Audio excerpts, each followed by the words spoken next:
Donc vous êtes engagé, votre amen vous engage.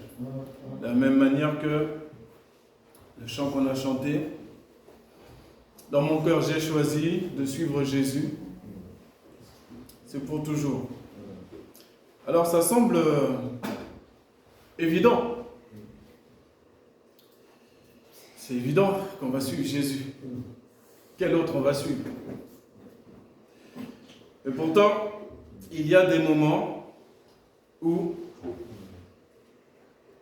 même les chrétiens peuvent se laisser aller à suivre quelqu'un d'autre que Jésus, même sans s'en rendre compte. Il faut faire très attention. On ne peut jamais se laisser aller en vérité. Jamais. Il faut être concentré. Car d'une manière ou d'une autre, ce n'est pas pour rien qu'on appelle le chemin étroit, ce n'est pas pour rien. C'est pas pour rien. C'est pas juste pour mettre un adjectif. Non. Il est étroit, c'est vrai. Que Dieu nous garde sur ce chemin étroit. Car bien des fois, sans s'en rendre compte, on peut oublier l'œuvre de Jésus-Christ, les paroles de Jésus. Et donc on a besoin effectivement que, au temps opportun, le Seigneur nous rappelle ce chant. De dire, attends, moi je suis, il y en a un que je suis. Je ne suis pas un parti politique, je ne suis pas un tel ONG, tel homme de Dieu, quoi qu'il soit notre frère, il n'y a pas de souci. Mais c'est Jésus qu'on suit. Ça fait une différence. Ça fait une grande différence. Pour affronter les épreuves de la vie. On a introduit par le psaume 118 qui nous dit, je le répète de nouveau, versets 17 à 21, « Je ne mourrai pas, je vivrai, et je raconterai les œuvres de l'Éternel. L'Éternel m'a châtié, mais il ne m'a pas livré à la mort. » Oui, parfois nous avons besoin d'être châtiés, voire souvent. Mais il ne nous livre pas à la mort. « Ouvrez-moi les portes de la justice, j'entrerai, je louerai l'Éternel. Voici la porte de l'Éternel, c'est par elle qu'entre les justes. Je te loue parce que tu m'as exaucé, parce que tu m'as sauvé. » Amen. Aujourd'hui, le message s'intitule « Vivre ou mourir ». Je vous avais dit qu'on allait parler, ça a été demandé d'ailleurs, il y a plusieurs temps, je crois que c'est mon père qui avait demandé, je crois, qu'on parle de la mort. Il y a plusieurs manières de parler de la mort, vous savez. Jésus-Christ est le chemin, la vie, la vérité. Le chemin, la vérité, la vie. Et là, on va parler aussi de la mort. Mais de quelle mort allons-nous parler? Allons-nous parler tout de suite, bien sûr, dans nos esprits, on peut se dire, ah, il va parler de la mort à nous-mêmes. Bon, effectivement, combien de multiples prédications on a déjà entendues là-dessus? Et combien d'années? Jusqu'à 119 ans et demi, 3/4. On va peut-être réussir véritablement à mourir à nous-mêmes. Nous voyons qu'effectivement, quand Paul dit « Mais qui va me délivrer du corps de cette mort ?» on comprend ce que ça signifie. Sauf si on s'imagine être déjà arrivé, bien entendu. Là, on n'a pas de problème, on est tranquille. Vivre ou mourir. De manière concrète, nos frères et sœurs dans le monde persécuté vivent cela.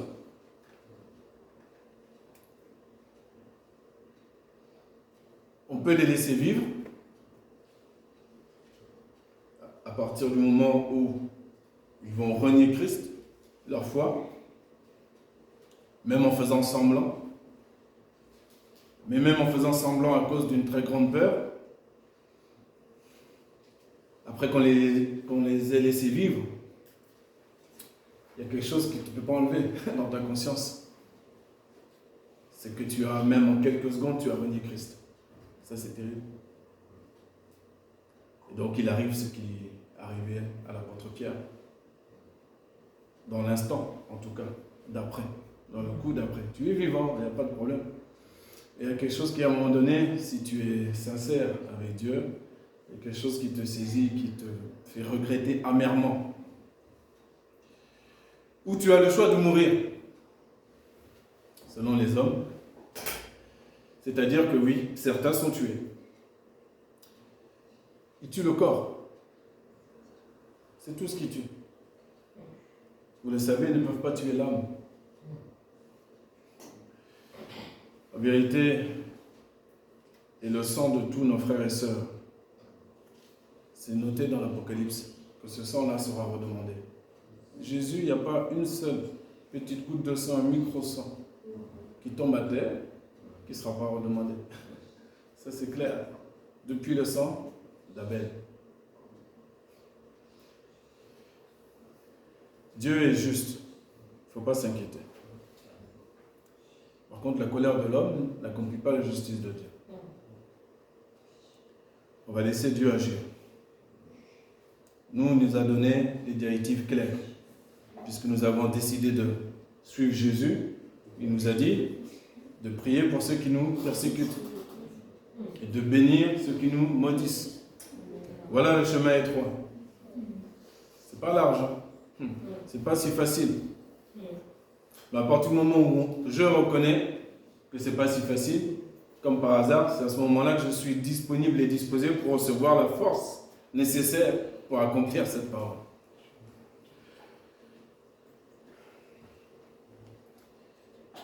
Vivre ou mourir, un choix cruel dilemme, on pourrait dire. Il y a eu, on va aller voyager un peu, on va aller en Irak, l'ancien Irak, à Babylone. On va aller voyager et on va aller voir ce qui s'est passé il y a plus de 600 ans avant que Christ vienne. Des événements avec 3 hommes, Shadrach, Meshach, Abednego. Et au chapitre 3, je vous invite à prendre le chapitre 3 du livre de Daniel.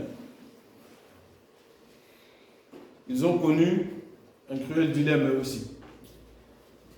Vivre ou mourir.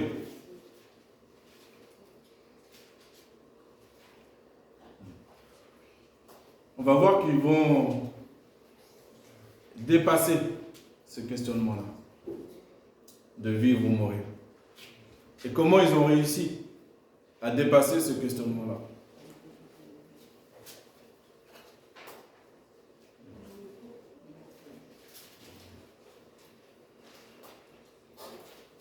Alors, Daniel chapitre 3. Si tout le monde y est. Vous avez une Bible ?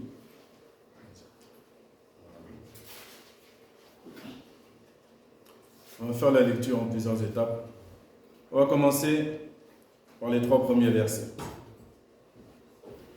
Nebuchadnezzar, le roi, fit une statue d'or. Sa hauteur était de 60 coudées. Sa largeur de 6 coudées. Ce qui équivaut à peu près, pour donner une ordre d'idée, à 27 mètres de haut et plus de 2 mètres de large. Donc ça c'est grand. On la voit, la statue. Verset 2. Et Nebuchadnezzar, le roi, envoya un ordre pour assembler les satrapes, les préfets, les gouverneurs, les grands juges, les trésoriers, les conseillers, les légistes et tous les magistrats des provinces, afin qu'ils vinssent pour la dédicace de la statue que Nebuchadnezzar, le roi, avait dressée. Alors s'assemblèrent les satrapes, les préfets, les gouverneurs, les grands juges, les trésoriers, les conseillers, les légistes et tous les magistrats des provinces pour la dédicace de la statue que Nebuchadnezzar, le roi, avait dressée. Et ils se tinrent devant la statue que Nebuchadnezzar avait dressée. On va déjà parler sur ce passage-là. Nous, on voit quoi ? J'ai noté que les principaux des peuples, donc aujourd'hui tu peux dire par exemple les députés, les juges, les préfets, les ministres, premiers ministres, viennent et puis il y a un ordre du roi, ils viennent, ils ne bronchent pas. C'est ce que j'ai noté. Ils ne bronchent pas, ils obéissent. Ils ne cherchent pas à midi à 14h. Le roi a parlé, bon, une statue d'or, ok, bon. Et bon, on vient. Je suis déjà dans un environnement, en tant que satrape, en tant que magistrat, etc., où moi-même je suis déjà idolâtre. Je suis un babylonien déjà habitué à l'idolâtrie, de toute façon. Il n'y a rien qui me gêne. Une statue de plus, une de moins. Bon. Donc je viens. Ok. On continue, verset 4. Et un héros cria avec force, il vous est ordonné, peuple, peuplade et langue, aussitôt que vous entendrez le son du corps, de la flûte, de la cithare, de la cymbale, du psalterion, de la musette et toute espèce de musique, vous vous prosternerez et vous adorerez la statue d'or que Nebuchadnezzar le roi a dressée. Et quiconque ne se prosternera pas et n'adorera pas sera jeté alors même au milieu d'une fournaise de feu ardent. C'est pourquoi au moment même où tous les peuples entendirent le son du corps, de la flûte, de la cithare, de la sambuc, du psalterion et toute espèce de musique, tous les peuples, peuplades et langues se prosternèrent et adorèrent la statue d'or que Nebuchadnezzar le roi avait dressée. Vous avez noté une petite différence? Mes principaux qui sont à mes côtés, mes ministres, mes députés, mes préfets,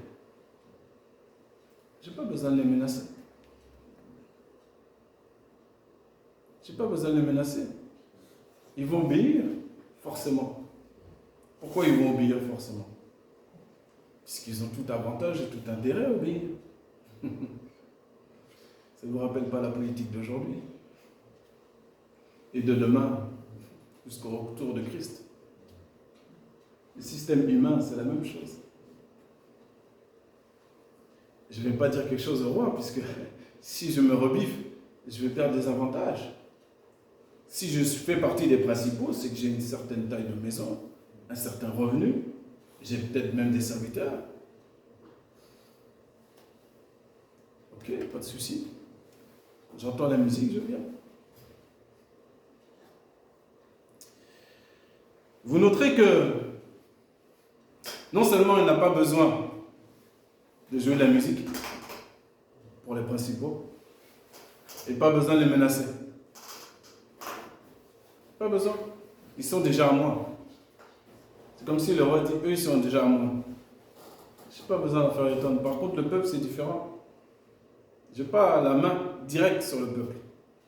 Donc il faut que je le menace, il faut que je lui explique les choses avec une certaine musique. Dans ce monde, il y a une certaine musique qui nous est jouée. Que ce soit sur les réseaux sociaux, que ce soit sur la télévision, les infos, on continue. Il y a une musique, il y a toutes sortes de musiques. Maintenant, on utilise aussi la menace aujourd'hui. N'est-ce pas? On utilise encore aussi la peur aujourd'hui sur les peuples. Et ça ne changera pas, puisque ça fonctionne. Pourquoi changer? Pourquoi changer? Vous savez que des peuples entiers ont été utilisés pour tuer d'autres, juste en faisant pression. Ils ne voulaient même pas, mais l'histoire nous montre qu'il y a eu énormément de génocides à gauche, à droite, juste avec la manipulation de la peur.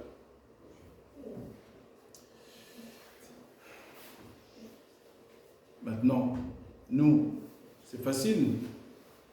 Est-ce qu'on a à juger? On ne peut même pas juger.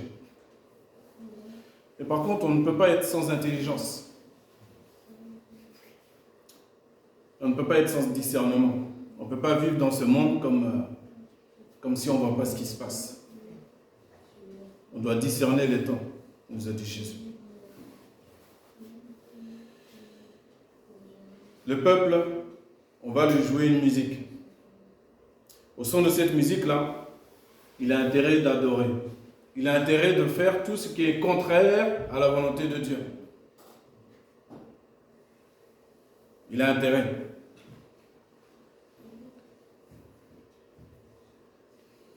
Un décret peut sortir,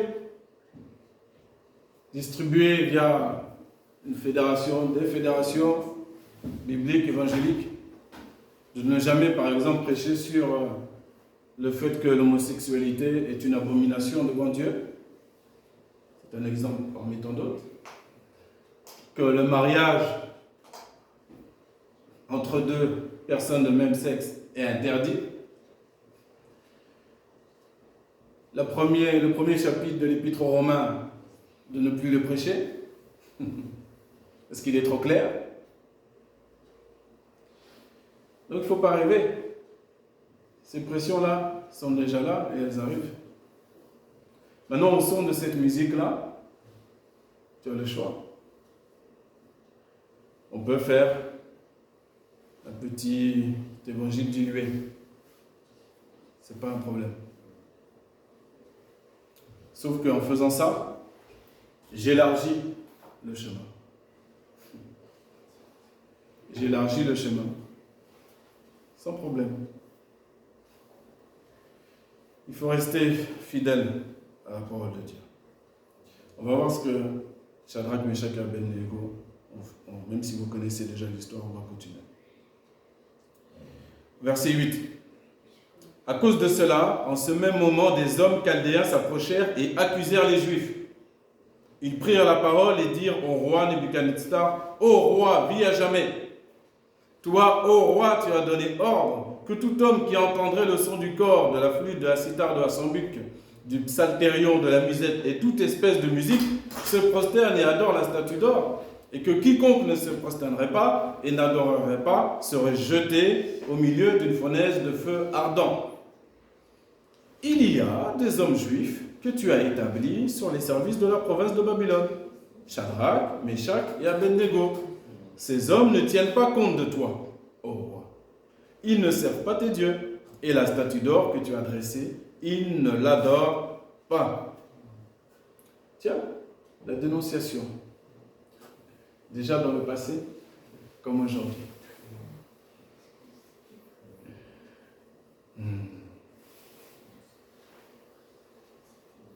Vous savez, qu'au temps du premier confinement, le peuple français se dénonçait les uns les autres.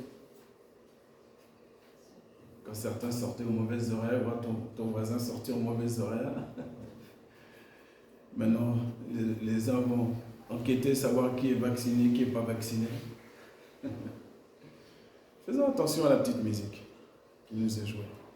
Il faut rester concentré.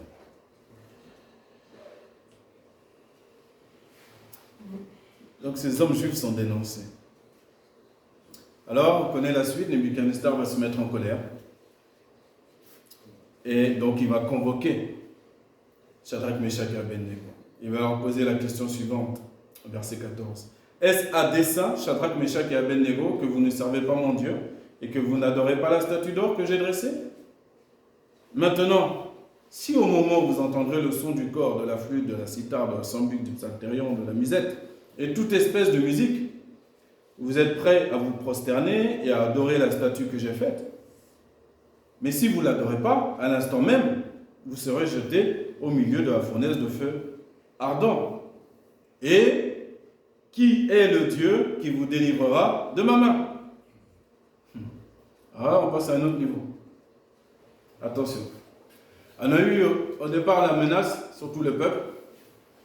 Ensuite, une dénonciation, puisque des Juifs ne vont pas se prosterner, bien sûr. Des Juifs fidèles, intègres. Et là, maintenant, on est dans la menace personnelle. Convocation personnelle, tête à tête. Donc la pression se fait ressentir de manière plus forte. Eh oui. Si tu ne prends pas 17 doses, attention. Eh oui. Parce qu'il y a la 18e, il faut absolument qu'on la fasse passer quand même. Tu sais qu'il y a des actionnaires qui attendent que ça. Ah oui. On ne doit pas vivre dans ce monde sans discernement. Il faut être vigilant. Et parfois, ce qui arrive aux autres, il y a très longtemps, 600 ans avant que Christ vienne, est arrivé à d'autres un peu plus proches, et à d'autres encore un peu plus proches. Et j'ai parlé de l'Église persécutée tout à l'heure. Et ça arrive jusqu'ici, d'une manière ou d'une autre, petit à petit.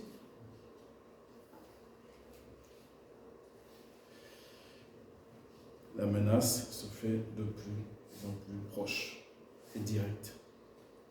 Et avec, j'ai noté, une menace personnelle, mais avec provocation.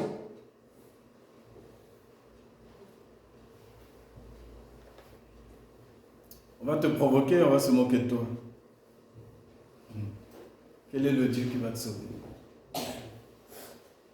Tu crois que Dieu peut te sauver de quelconque bronchite aiguë, sévère?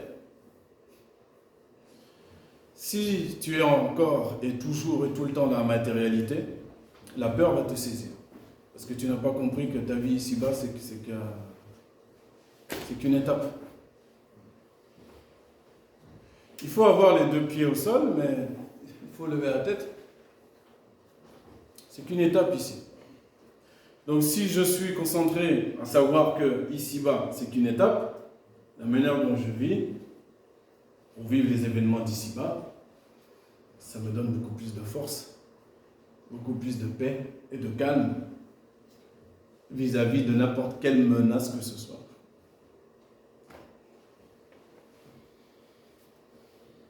Bien sûr, ce n'est pas facile, mais Shadrach, Meshach et Abednego nous montrent le chemin.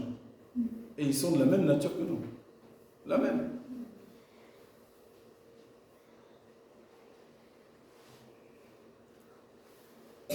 Le message du jour ne concerne aucun vaccin particulier, présentement.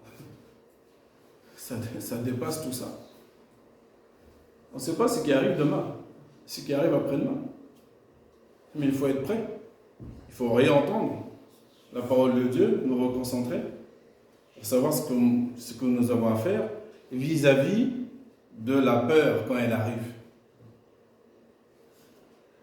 Quand elle arrive, il faut la traiter très rapidement. Et savoir, mais pourquoi tu as peur, finalement? Pourquoi tu as peur, finalement? Quand je vous ai... Des fois, on ne sait pas pourquoi on a un témoignage, mais au fur et à mesure, c'est des fois quelques mois après, on comprend. Mais quand je vous ai témoigné, vous vous rappelez quand je me suis fait opérer du talon d'Achille, avec la personne qui faisait l'anesthésiste, que sa main tremblait comme ça, avec la grande aiguille là. C'est normal que tu aies quelques secondes de demander, mais c'est lui qui va me piquer. Il n'a pas l'air clair.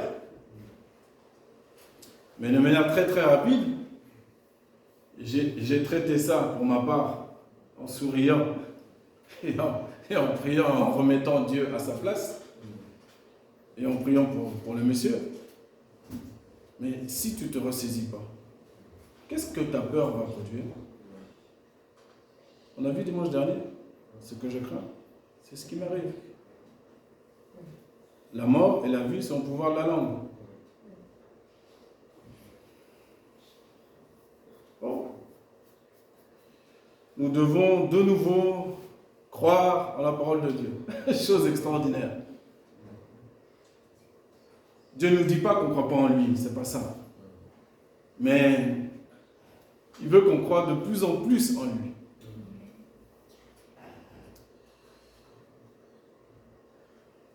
Et ça nécessite des épreuves particulières.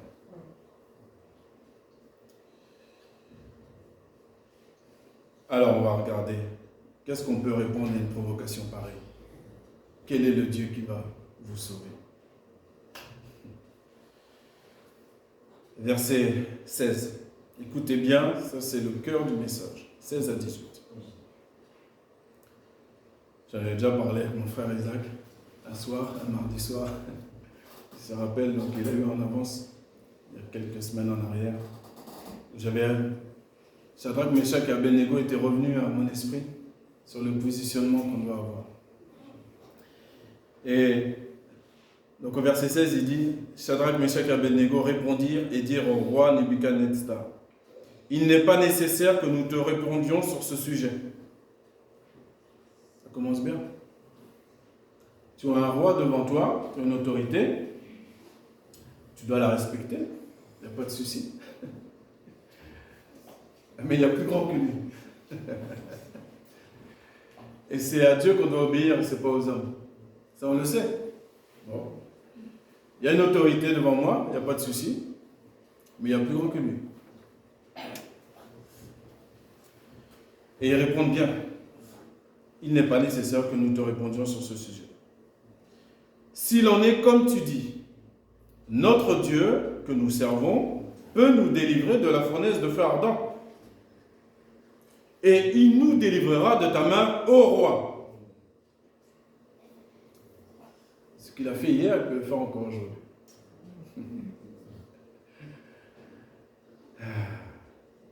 Donc ça, c'est la première étape. C'est des choses qu'on se rappelle. Dieu, un jour, il est intervenu dans ma vie, il a changé telle ou telle situation. Là, il m'arrive quelque chose de précis qui est similaire.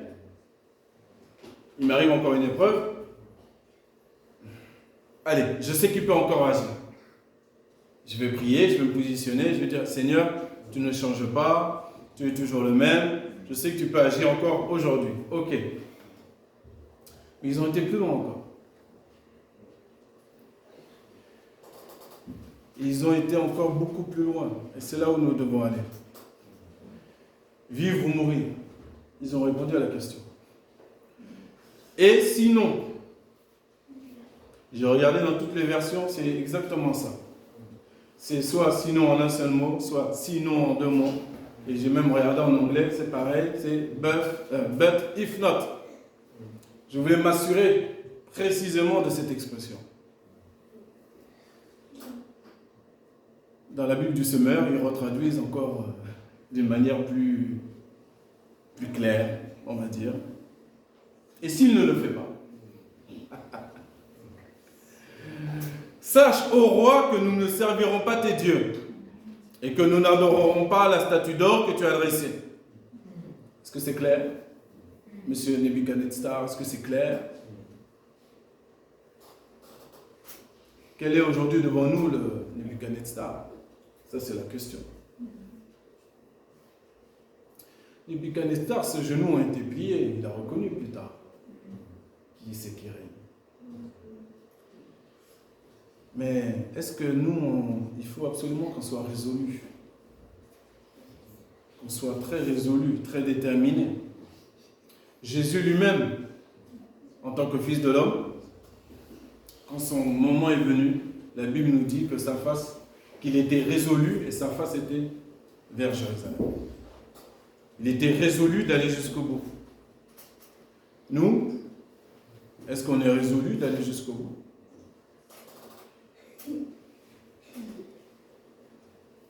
Quelles que soient les notes de musique qui nous sont jouées dans ce monde, quelles que soient les menaces qui nous sont jouées, qui nous sont adressées, en vérité, c'est à nous de réexpliquer au monde, à la manière de ces trois hommes, ce positionnement que Dieu peut nous délivrer. Qu'il nous délivrera. Et dans le temps présent, même si, je le dis avec mes mots là, d'accord? Shadrach, Meshach et Abednego, ils auraient pu dire même, et même si dans le temps présent, le feu nous brûle notre corps, le Dieu en qui on croit, c'est pas un Dieu juste du temps présent là qu'on vit. Tu brûles mon corps, je vais avoir mal, je vais souffrir, bien sûr. Et qui sait, Dieu peut enlever l'âme bien avant même de la souffrance.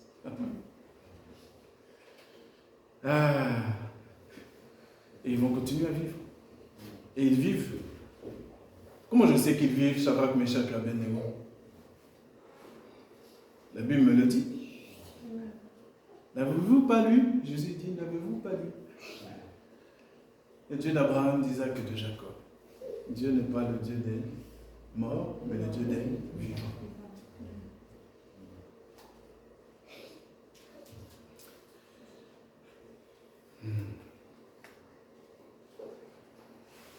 Le positionnement résolu à suivre Christ, coûte que coûte. Quel que soit, il y a des personnes, quand elles viennent à Christ, elles ont parfois des difficultés tout de suite. Avant, tout se passait bien. Dès qu'elles viennent à Christ, il y a les épreuves et les problèmes qui arrivent. Dès qu'elles se rapprochent un peu de Christ, par exemple, vous pouvez avoir un foyer, il y a une personne qui se rapproche, et puis, quand elle va encore plus loin, tu as son conjoint qui reste un peu en arrière. Est-ce que je vais m'arrêter? Est-ce que je vais faire de sa place? Est-ce qu'après avoir mis la main à la charrue, je vais me retourner en arrière? Faire attention. Ou est-ce que je vais être le flambeau qui va faire en sorte que ceux qui sont en arrière me suivent? Est-ce que je vais proclamer, comme l'a dit Shadrach, Meshach et Abednego, comme ils l'ont dit, il nous délivrera de ta main. Donc je vais utiliser ma bouche et je vais dire que moi et ma maison, nous servirons l'Éternel. Et ça, c'est le premier mouvement. Deuxième mouvement, et même si je ne le vois pas encore, je le déclare, ils serviront l'Éternel.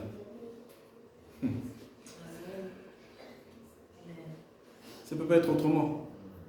Parce que Dieu rémunère la foi de ses fils, de ses filles. Il rémunère. La seule chose, c'est différent par rapport à ce monde. La rémunération, tu l'as à la fin du mois. Et tu es content d'avoir ton petit virement. La rémunération de Dieu, elle vient autant agréable, autant que lui a fixé, qui est parfait, qui est bien harmonieux, qui ne nécessite pas la main de l'homme, qui vient gâcher ses plans.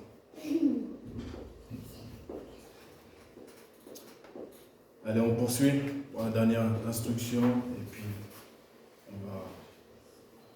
on va finir là. On va quand même lire la suite quand même.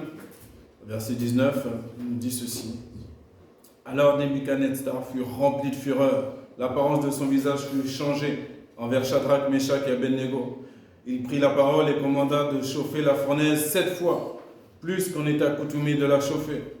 Et il commanda aux hommes les plus vaillants de son armée de lier Shadrach, Meshach et Abednego et de les jeter dans la fournaise de feu ardent. Alors ces hommes furent liés dans leurs caleçons, leurs tuniques et leurs manteaux et leurs vêtements et jetés au milieu de la fournaise de feu ardent. Parce que la parole du roi était rigoureuse et la fournaise extrêmement chauffée, la flamme du feu tua ces hommes qui avaient fait monter Shadrach, Meshach et Abednego. Et ces 3 hommes, Shadrach, Meshach et Abednego, tombèrent liés au milieu de la fournaise de feu ardent. Alors le roi Nebuchadnezzar, consterné, se leva précipitamment et prit la parole et dit à ses conseillers, « N'avons-nous pas jeté au milieu du feu 3 hommes liés ?» Ils répondirent et dirent au roi, « Certainement, ô roi. » Il répondit et dit, « Voici, je vois 4 hommes déliés, se promenant au milieu du feu. Il rend mes pieds semblables à ceux des biches. Il me fait marcher. Il me fait marcher sur mes yeux élevés. L'Éternel est ma force. » Dieu va rémunérer ta foi. Si tes yeux sont fixés sur tous ceux qui sont sous oxygène, avec des tuyaux, et que la peur rentre dans ton corps, fais attention. Fais attention. Dieu va rendre tes pieds semblables à ceux des biches et te faire marcher sur les lieux élevés. En bas, il y a tous les problèmes, tous les obstacles. Et Dieu, lui, va t'élever. Il va le faire lui-même. Et donc, ces hommes se promènent.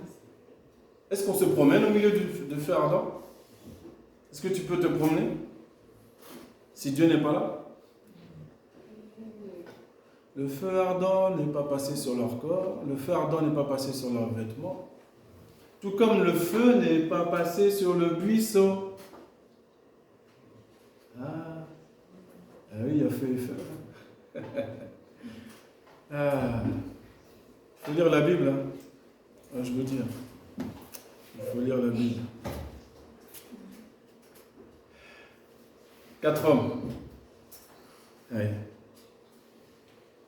Verset 26, alors Nebuchadnezzar s'approcha de l'ouverture de la fournaise de feu ardent. Il prit la parole et dit, Shadrach, Meshach et Abednego, serviteurs du Dieu très haut. Tiens, il commence par les appeler par leur nom maintenant. Hein?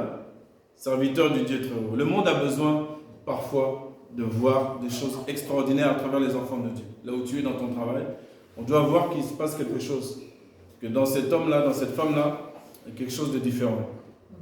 Tu dois être appelé par ton nom à un moment donné, d'une manière ou d'une autre.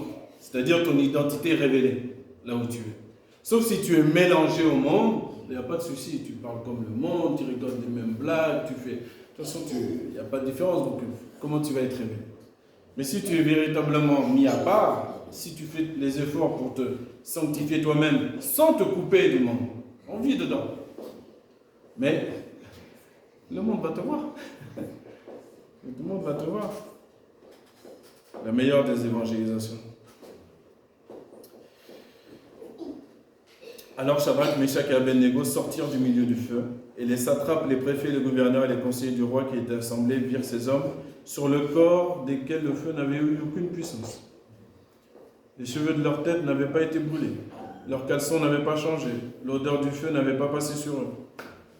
Ben voyons. Même pas une petite odeur, une petite trace. Nebuchadnezzar prit la parole et dit: béni soit le Dieu de Shadrach, de Meshach et d'Abednego, qui a envoyé son ange et a sauvé ses serviteurs, qui se sont confiés en lui et ont changé la parole du roi, et ont livré leur corps afin de ne servir et n'adorer aucun autre Dieu que leur Dieu. Et de par moi, l'ordre est donné, quand tout peuple, peuplade et langue, quiconque parlera mal du Dieu de Shadrach, de Meshach et d'Abednego sera mis en pièces, et sa maison sera réduite en un tas d'immondices, parce qu'il n'y a pas d'autre Dieu qui puisse sauver ainsi. Alors le roi éleva Shadrach, Meshach et Abednego dans la province de Babylone. Vous saviez qu'ils étaient déjà élevés? Grâce au témoignage de leur ami Daniel, on leur avait déjà confié des choses. En passant cette épreuve, ils ont été encore élevés encore. C'est ça qui t'attend. Toute épreuve de foi nous amène vers l'élévation. L'élévation que Dieu lui veut nous donner. Nebuchadnezzar plus tard apprendra à finir et à adorer l'Éternel comme il le faut. Là, il l'a fait, on va dire, à un tiers. Puisque sur la fin, il y a encore sa chair qui parle et il va encore tuer d'autres personnes. Si vous ne faites pas ça, si vous n'adorez pas le Dieu de Shadrach, Meshach et Abednego, vous serez mis en pièces. On voit que là, il y a encore des réglages à faire. Mais une fois qu'il aura connu 7 ans à manger de l'herbe, vous vous rappelez cette histoire? Ça vient. Et ben, il va adorer comme il faut. Là, il va adorer comme il faut.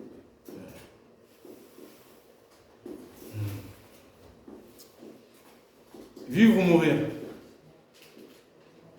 Plus que ça.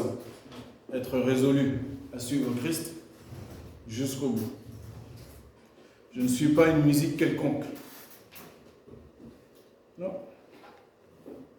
On peut me jouer n'importe quel type de musique.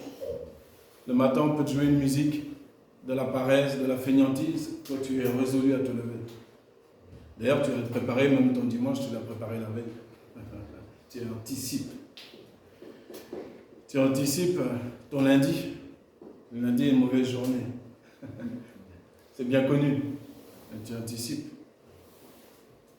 Tu te fais violence pour entrer dans le royaume des cieux.